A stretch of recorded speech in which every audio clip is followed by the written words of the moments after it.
கண்ணுக்கு குளிர்ச்சியான ஒரு மனைவியா வாழ்றேனா, என்ன மாப்பிள்ளைக்கு நான் போதுமா, என்னால என்ன மாப்பிள்ளை திருப்தி ஆகிக்கிறாரா? யோசிங்க பாப்போம்.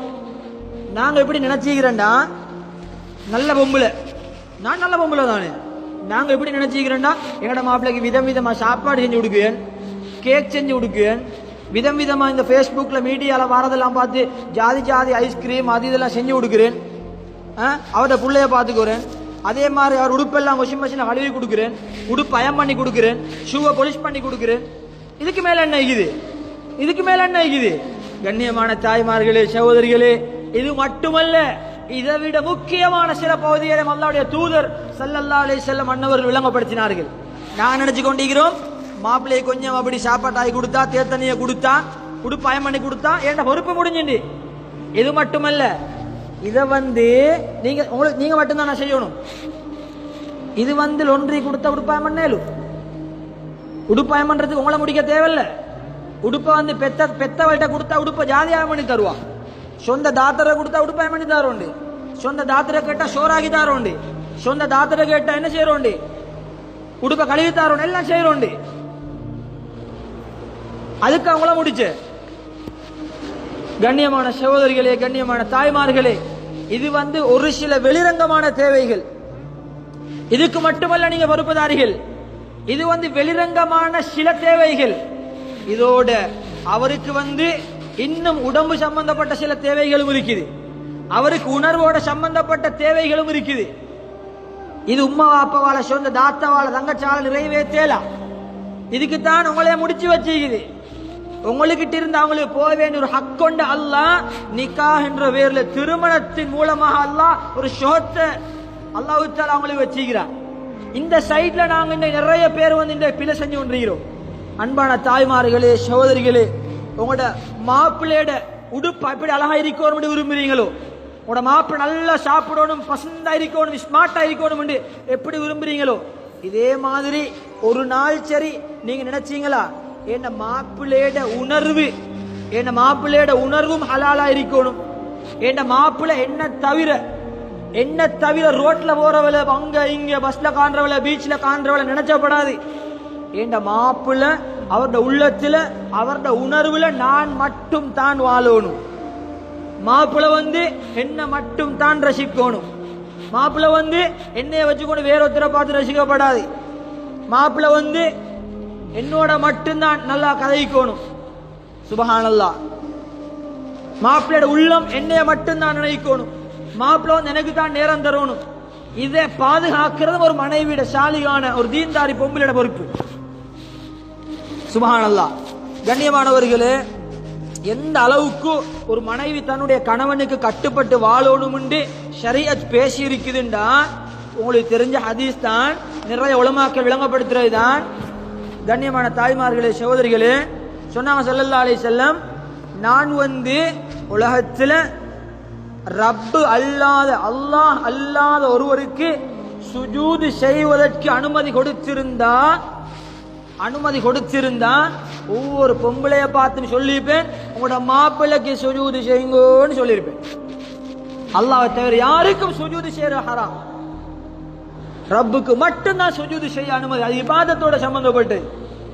அந்த அளவுக்கு ஒரு மாப்பிள்ளையோட ஸ்தானம் இருக்குது. கண்ணியமான தாய்மார்களே, சகோதரிகளே, இன்னும் எந்த அளவுக்கு ஃபுக்ஹாக்கள் விளங்கப்படுத்துறாங்கண்டா, நீங்க சுன்னத்தான நோன்பொண்டு நாளைய பிடிச்ச போறீங்க, சுன்னத்தான நஃபிலான நோன்பொண்டு நாளைய பிடிக்கிற நேரம் மாப்பிள்ளைட்ட அனுமதி கேட்டு தான் பிடிக்கணும். அதுலதான் ஹைரீக்கு விளங்கப்படுத்துறான். கேளுங்க மாப்பிள்ளைட்டிங்க, வாங்கப்பா செல்ல, நாளைக்கு சுன்னத்தான் நோம்பு பிடிச்ச போறேன், பிடிக்கவா?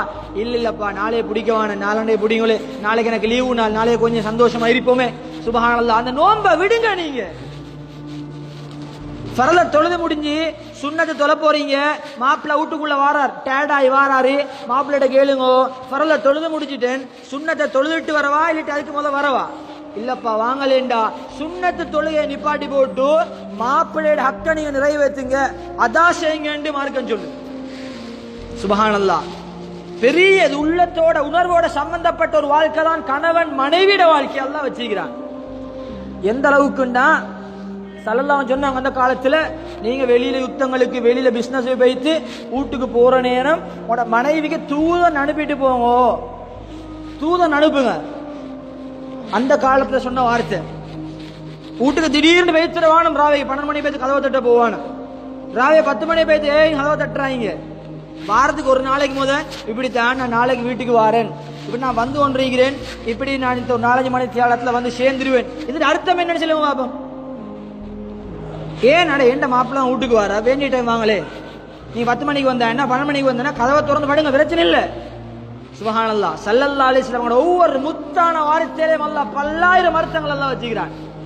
ஏன் தெரியுமா சொன்னாங்க ஸல்லல்லாஹு அலைஹி வஸல்லம், உட மாப்பிள்ள வெளியில வைத்துட்டு வாராரு, போன மாப்பிள்ள சுப்ஹானல்லாஹ் எத்தனையோ ஜாதியை பார்த்திருப்பார், விரும்பினோ விரும்பலையோ கண்ணுக்கு முன்னால் எத்தனையோ காட்சிகள் வந்து வைத்திருக்கும், உணர்வோட சம்பந்தப்பட்ட காட்சிகளை பார்த்திருப்பார், உள்ளத்தோட ஆசையோட சம்பந்தப்பட்ட காட்சிகளை பார்த்திருப்பார், கொஞ்சம் பீச் பக்கம் பாறுபட்டிக்கும், கடல் பக்கம் பாறுபட்டிக்கும், வானத்துல வார ஒரு சைட்ல பல பேர் உட்கார்ந்திருப்பாங்க. சுப்ஹானல்லாஹ், இவர் ஒரு சாலியான மாப்பிள்ள, அல்லாஹ் பயந்த மாப்பிள்ள, ஒரு தீன்தாரி மாப்பிள்ள. இல்ல இல்ல, இந்த முசீபத்தெல்லாம் பாத்திரப்படாது, இந்த நஜீஸ் எல்லாம் பாத்திரப்படாது, இதெல்லாம் ஹராம். ஏண்ட மனைவி இருக்கிறாப்பா வீட்டுல, என்ன கண்ணு குளிர்ச்சியான பொம்பளை இருக்கிற வீட்டுல, இவளை பார்க்கணுமா இந்த நஜீஸ? பேத்து ஏண்ட மனைவிய பார்ப்போமே, இவளை பார்த்து ரசிக்கிறத விட ஏண்ட சொந்த பொண்டாட்டிய பார்ப்போமே, கட்டினவளை பார்ப்போமே, ஹலாலான மனைவிய பார்ப்போமே. இந்த உணர்வுகள் எல்லாம் அடங்கி கொண்டு தீன்தாரி மாப்பிள்ள, அல்லாஹ் பயந்த மாப்பிள்ள, அல்லாஹ்ட தூதரை விளங்கின மாப்பிள்ள, இப்படித்தான் வருவார். சொன்னா ஸல்லல்லாஹு அலைஹி வஸல்லம், வீட்டுக்கு போறதுக்கு முன்னால் அறிவித்தல கொடுத்துட்டு போங்கண்டா, ஒரு பொம்பளை விளங்கணும், 4-5 நாளே பிறகு வரார். மாப்பிள்ள ஒரு கிழமைய போற வீட்டுக்கு வாரண்டா எதனாலும் போல வீட்டுல வைக்கப்படாது. மாப்பிள்ள வார நேரம் நாங்க வித்தியாசமாக எங்களை அலங்கரிச்சு கொண்டு, இது பிழை இல்லை, நாங்க வெக்கப்படுறோம். ஏன்னா கூட்டு குடும்ப வாழ்க்கை, பொருளாதார பிரச்சனை, உண்மையிலேயே பொருளாதார பிரச்சனை, எங்கள்கிட்ட சொந்த வீடு வாசல் இல்ல, ஒரு வீட்டுக்குள்ள 4-5 குடும்பம். என்ன நினைப்பாங்க, 4 மணிக்கு நாங்கள் கொஞ்சம் மேக்கப் பண்ணி கொண்டு கொஞ்சம் பசந்தா பவுடரை பூச்சி கொண்டு கொஞ்சம் பசந்தா இருந்தா மாமிக்கு எல்லாத்த விட மாமி வந்து ஆமியா பேத்துடுவா. மாமி பாப்பா எத்தனை இது நல்லா தான் இவ்வளவு நேரம் மீந்தால் பசந்தா ரூம்ல போய் குளிச்சு கொண்டு பவுடர் எல்லாம் பூச்சி கொண்டு கொஞ்சம் சும்மா வாசம் எல்லாம் பூச்சிக்கொண்டு வந்திக்கு தாரோட போட வரியா பல மாதிரி யோசிப்பா. நாங்க அப்படி அனுபவம் வெளிநாடுகளை வைத்து பாருங்க பாப்போம். 75-80 வயசு கிளவி இந்த பியூட்டி பிளாசா பியூட்டி போறேன், 75-80 வருஷம் நடக்க செய்வன் இல்ல, அது பசந்தா உடுத்து குமரு மாதிரி அழகா உடுத்து மாப்பிள்ளை எங்கேயாலும் போயிட்டு வார நேரம் அது ஏர்போர்ட்டுக்கு ரோசா பூ கொத்தோட போகுது. 75-80 வருஷம் கிளவி. உண்மையில சரி நான் சொல்றேன், கிழவனை வர வைக்க கிளவி ஏர்போர்ட்டுக்கு ரோசா பூவோட போகுது. ஏன்டா மாப்பிள்ளை சொந்த மாப்பிள்ளை வாரார். சுப்ஹானல்லாஹ். அது அந்த பிள்ளைகளுக்கு வந்து சர்வ சாதாரணம். ஏன்டா சின்னத்துல இருந்தே கண்டு அப்படி பழவிச்சு. எங்கடி வீட்டுவல் இப்படி ஒரு 85 வயசு கிளவி ஒரு உம்மம்மா வந்து ரோசா பூ எடுத்துக்கொண்டு அப்ப கூட்டியமா இருக்கு ஏர்போர்ட்டுக்கு போனா சமூகம் என்ன சொல்லும்? சுப்ஹானல்லாஹ். நாங்க அப்படி பழக்கிக்கிறோம். நாங்க மாறணும், எங்களைய மாத்தணும். கண்ணியமான தாய்மார்களே சகோதரிகளே, அப்ப கணவன் வார நேரம் ஸல்லல்லாஹு அலைஹி வஸல்லம் சொன்னாங்க, எந்த நேரம் அழகா இருங்க. அழகுண்டா புதுசின்னு அர்த்தம் அல்ல. நாங்க நினைச்சுக்கோ ஒரு அழகா ஈக்கணும்டா இப்ப வந்து புதிய டிசைன் உடுத்து நோ லிமிட்ல விஷன் பக்கல வைத்து புதிய டிசைன் வாங்கி உடுக்கும். இல்ல இல்ல இல்ல, அப்படி ஒண்ணும் இல்ல. ஈக்கிறத்துல அழகானது உடுத்தா சரி. ஈக்கிற உடுப்புல அழகானத பசந்தான் உடுப்புகள் உடுத்து. கணவன் முன்னுக்கு எப்பவுமே ஒரு மனைவி வந்து அந்தந்த நேரத்தை எங்களுக்கு தெரியும், அந்தந்த நேரத்துல வந்து நாங்க வந்து என்ன செய்யணும், எங்களை அலங்கரிச்சு நாங்க வந்து என்ன செய்யணும், அழகா இருக்கணும். சுப்ஹானல்லாஹ். நாங்க அழகா இருக்கணும், நாங்க வந்து மனமா இருக்கணும். நாங்க இன்னைக்கு என்ன செய்யறோம்டா, நாங்க எப்ப அழகா உடுக்கிறோம் சொல்லுங்க பாப்போம். மனசை தொட்டு நாங்க கேட்டு பார்க்கணும். நாங்க அழகா உடுக்கிறேன்டா ஒன்று கல்யாணம் விட்டு போற நேரம், இல்லாட்டி எங்கேயாலும் ஃபங்க்ஷனுக்கு போற நேரம், இல்லாட்டி எங்கேயா ஏர்போர்ட்டுக்கு போற நேரம். அர்த்தம் என்ன, அடே நான் அழகா உடுத்து போகணும், ரோட்லயும் வாக்கணும், ரசிக்கணும், ஆட்டா பஜார்ல வாக்கணும். அல்லாஹ் ஆலம். அதுதான் நோக்கம். வெளி உலகத்துக்கு நான் அழகாய்க்க தேவையில்லை, துப்புரவா இருந்தா போதும். வெளி உலகத்துக்கு வந்து நான் துப்புரவா இருந்தா போதும். வேண்ட அழகா ரசிக்கிறதுக்கு தகுதியானதான் மாப்பிள்ளை மட்டும்தான். மாப்பிள்ளையோட முன்னுக்கு நாங்க அழகா, நாங்க தூய்மையா, நாங்க அழகா இருக்கணும். இன்றைக்கு என்னண்டா சுப்ஹானல்லாஹ், மாப்பிள்ளை பக்கத்துல நிறைய பிரச்சனை இருக்குது. ஆனா நாங்க வந்து மாப்பிள்ளை 4 நாளே பிறகு வாரண்டாலும் ஒரு வித்தியாசமும் இல்லை, ஒரு வித்தியாசமும் இல்லை. அதே நெத்தோலி கையோட, அதே உள்ள மூத்திரம் மேஞ்ச உடுப்போட, அதே இந்த இறைச்சி வெட்டின பாபது கையோட அப்படித்தான் இருக்கிறோம். மாப்பிள்ளை வந்து பாப்பார், ஐயோ இதை பாக்குறதுக்கு வீட்டுக்கு வந்து இதை விட எவ்வளவு பசங்க ரோட்ல இருக்குது அங்கே நீங்க நின்றுச்சு, இதை பாருங்க எப்படி ஆண்டு கிட்ட வந்தோடனே நான் நெத்தோலி நாத்தம், வெள்ளைப்பூடு நாத்தம், வெங்காய நாத்தம். இன்னொரு வீட்டுக்குள்ள வந்தோன்னு நினைச்சும் இங்க வரது கொழும்புல பெட்டால பேசாம கடையில ஈக்கஞ்சு. அவ மாப்பிள்ளையோட உணர்வுகள் ஒரு மனைவி விளங்கணும். இது மார்க்கம் பேசிக்கிற தெளிவான பகுதி, நாங்க விளங்கெடுக்கிறோம் இல்ல. அதே மாதிரி தான் மாப்பிள்ளை சைடும் இருக்குது. அண்டே காலிக்கோட்டில் ஒரு விஷயம் ஒன்று வந்துச்சா, ஒரு பொம்பளை சொல்றான் எனக்கு மாப்பிள்ளையோட வாழையிலாண்டு. இப்ப காதியார் கேட்டாரா என்ன பிரச்சனை? எனக்கு ஒரு பிரச்சனையுமே இல்லை, எனக்கு வாகனம் இருக்குது, ஊடு இருக்குது, மாப்பிள்ளை நல்ல தொழில் ஜுவலர் செய்கிறார், ஆனா மாப்பிள்ளோட வாழைதான். என்னடாப்பா இது, ஊடி இருக்குதுன்றீங்க, காணி இருக்குதுன்றீங்க, வாகனம் இருக்குன்றீங்க, ஒரு குறையும் இல்லைன்றீங்க. இல்ல வாழையில என்ன பிரச்சனை ரகசியமா காதியார் கேட்டு பார்த்தா சொல்றான். அவர் ஸ்மோக்க பண்ணி போட்டு வரார், அவர் சிகரெட்டை குடிச்சு போட்டு வரார், அவர் வந்து என்ன அவரோட குடும்ப வாழ்க்கையில் ஈடுபடுறதுக்கு எனக்கு விருப்பம் இல்லை, நாட்டம்னு சொல்றான். இதுதான் உண்மை. சுபஹானல்லாஹ். இன்றைக்கு என்ன மாப்பிள்ளை மாதிரி நாங்க சொல்ற மாட்டான். மனைவிட்ட போறோம், அழகா போங்க, ஸ்மார்ட்டா போங்க, அழகா முடிய வாரி போங்க, தேங்க போடுங்க, அழகா இருங்க. ஒரு மனுஷன் எந்த நேரமும் அழகா எங்களை பார்த்தா பொம்பளைக்கு மாஷா அல்ல மாப்பிள்ளைக்கு எங்களை கிட்ட வந்து உட்கார்ந்து பேசுறதுக்கு மனசு வரும். நாங்க மனைவியை பார்த்தோன்னா அந்த அந்த பார்வையில எங்களுக்கு ஒரு ஈர்ப்பு இருக்கும், அந்த சக்தி வரணும். அவட அந்த பார்வை, அந்த ஸ்டைல், அந்த உடுப்பு, சுபஹானல்லாஹ் எவ்வளவு அழகான மார்க்கம் எங்களோட மார்க்கம். கண்ணியமான தாய்மார்களே, சகோதரிகளே, நாங்க மாப்பிள்ளையோட எல்லா விஷயத்தையும் விளங்கிக்கிறோம். மாப்பிள்ளைக்கு எது பிடிச்சும் எது பிடிக்காது, எது விருப்பு எது வெறுப்பு எல்லாத்தையும் நாங்க விளங்கிக்கிறோம். ஆனா மாப்பிள்ளையோட உணர்வு சம்பந்தமா குடும்ப வாழ்க்கையோட பகுதியை நாங்க யாரும் விளங்கல.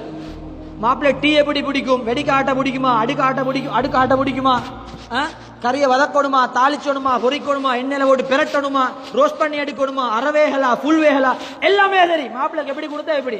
ஆனா அதே மாதிரி இப்படி சாப்பாட்டை விளங்கின மாதிரி மாப்பிள்ளையோட கல்வை நாங்க பாதுகாக்கணும். மாப்பிள்ளையோட ஹராமான பார்வைக்கு ஒரு பொம்பளை பொறுப்புதாரி. மாப்பிள்ளை ஹராத்தை கேட்கப்படாது. மாப்பிள்ளை வந்து பஜார்ல நேரத்தை கழிச்சாம வீட்டுல இருக்கணும்ன்றா நான் எப்படி நடக்கணும். எங்கட செயல்கள், எங்கட அஹ்லாக்குகள், மாப்பிள்ளையோட இபாதத் பொம்பளை பார்க்கணும். ஏண்ட மாப்பிள்ளை ஜுவலரிண்டா பெருமையா சொல்றா, ஏண்ட மாப்பிள்ளை அப்படி, ஏண்ட மாப்பிள்ளை துபாயில, ஏண்ட மாப்பிள்ளை வந்து அங்க பெரிய கம்பெனியில சூப்பர் மேனேஜர் அப்படின்னு நீங்க அத பெருமைப்படுறீங்களே. இத மாதிரி நீங்க நினைச்சோம் ஏண்ட மாப்பிள்ளை 5 நேரம் இமாஞ்ச மாத்துக்கு போறாரா, ஏண்ட மாப்பிள்ளை ஒரு தொழுகையாளியா, ஏண்ட மாப்பிள்ளைய குர்ஆன் தெரியுமா, ஏண்ட மாப்பிள்ளை சலான் சொல்றாரா, ஏண்ட மாப்பிள்ளை உலமாக்களோட தொடர்பு இருக்குதா, ஏண்ட மாப்பிள்ளைக்கு நல்ல மக்களோட தொடர்பு இருக்குதா, ஏண்ட மாப்பிள்ளை பயம் கேட்கிறாரா, ஏண்ட மாப்பிள்ளை நல்ல விஷயங்களை காதல கேட்கிறாரா, மாப்பிள்ளையோட கூட்டாளி மாதிரி யாரு, மாப்பிள்ளையோட கைகால என்ன சரிக்குதா, மாப்பிள்ளை எப்படி உடுக்கிறார் என்ன ஒவ்வொரு வயசுக்கு ஒவ்வொரு உடுப்பிக்குது. விலை இல்ல ஒரு மனுஷனா பிறந்தவங்களுக்கு விளங்குது. ஒரு 48-50 வருஷம் எங்க நாட்டில் அவருக்குன்னு சொல்லி ஒரு மரியாதை ஒரு கண்ணியத்தெல்லாம் வச்சுக்கிறார். அந்த உடுப்பைத்தான் அவர் உடுக்கணும். ஒரு 60 வருஷம் என்றால் அவர் வந்து 18 பொடியம் போடுற ஊத்து போட போகக்கூடாது. 18 வருஷமா உடுக்கணும். 25 வருஷத்துக்கு ஏற்ற உடுப்பு உடுக்கணும். 45 வருஷம்னா 45 வருஷம். எங்கட சமூகத்துல எங்கட நாட்டில் எங்களுக்கு கலாச்சாரம் எல்லாம் பண்பாடம் நீக்குது. நாங்க வந்து அந்த ஸ்டைல மாத்த போகக்கூடாது.